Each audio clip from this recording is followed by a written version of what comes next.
In a shocking new twist that rattles President Trump's strategy, it's not just the naval ships that are facing trouble, as the ambitious blockade unexpectedly fails to seriously damage Iran's critical oil infrastructure.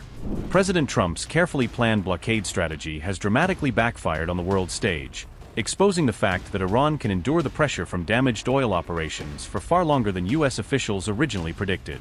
A major new revelation has now emerged that marks yet another painful setback for the United States in this long drawn-out war that shows no clear path to victory.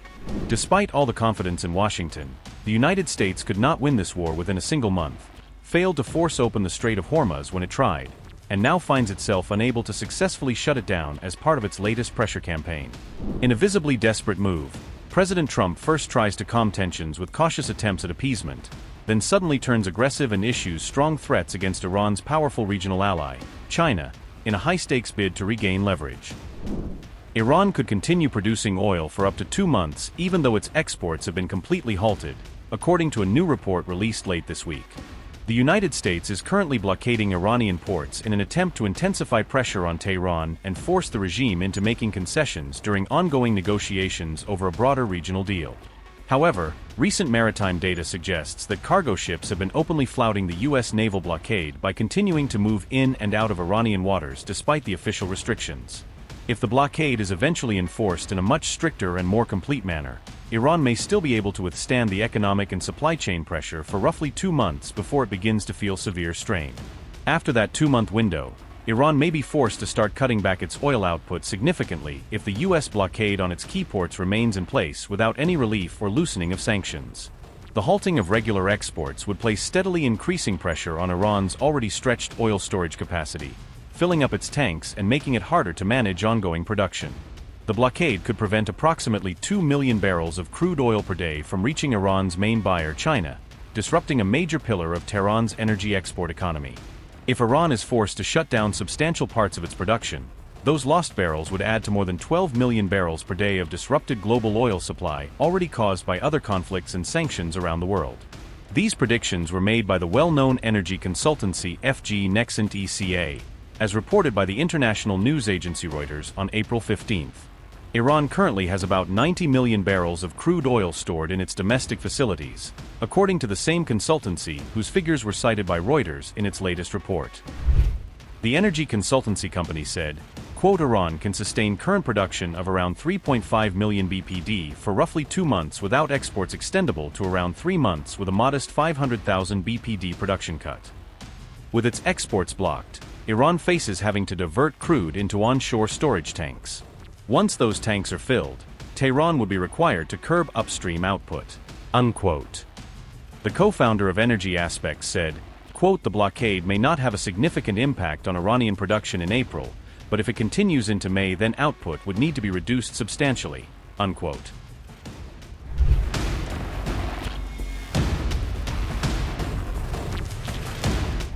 The U.S. Military Central Command stated that 0 ships had successfully broken through the blockade since it took effect on April 13, claiming tight enforcement.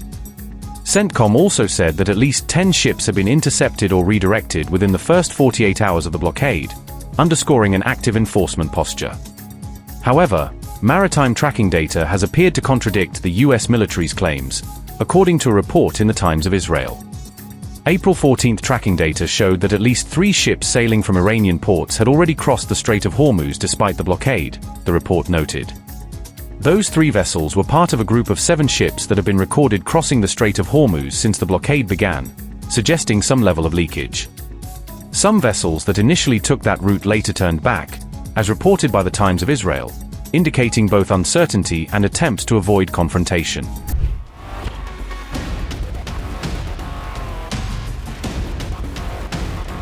After a series of setbacks on the battlefield, the United States has escalated its economic pressure campaign against Iran, tightening financial and trade restrictions to further squeeze the Iranian economy. On April 15, the U.S. Treasury Secretary warned countries that continue to buy Iranian oil in the middle of the ongoing Middle East conflict that they now face heightened risks of penalties and sanctions. Scott Bessent announced plans to impose sanctions on nations and institutions that purchase Iranian oil, a move reported by Reuters as part of a broader effort to isolate Tehran financially. That warning came as the U.S. naval blockade on Iranian ports, aimed at cutting off Tehran's main revenue streams, entered its third day in the Strait of Hormuz region. Besant indicated that the new measures will particularly impact China, which has historically been the largest importer of Iranian crude oil and petroleum products. Before the America-Iran conflict intensified, China accounted for more than 80% of Iran's shipped oil exports, making it the single most important buyer in Tehran's trade network. U.S. officials now expect Beijing to scale back its purchases of Iranian oil under mounting financial and diplomatic pressure linked to the expanded sanctions regime. As part of the crackdown, Besant has already warned 2 Chinese banks, citing what he described as proof of their involvement in facilitating payments or transactions related to Iranian oil trade. Similar warnings have also been sent to financial institutions in Hong Kong, the United Arab Emirates, and Oman, according to Reuters, signaling a wider area enforcement push.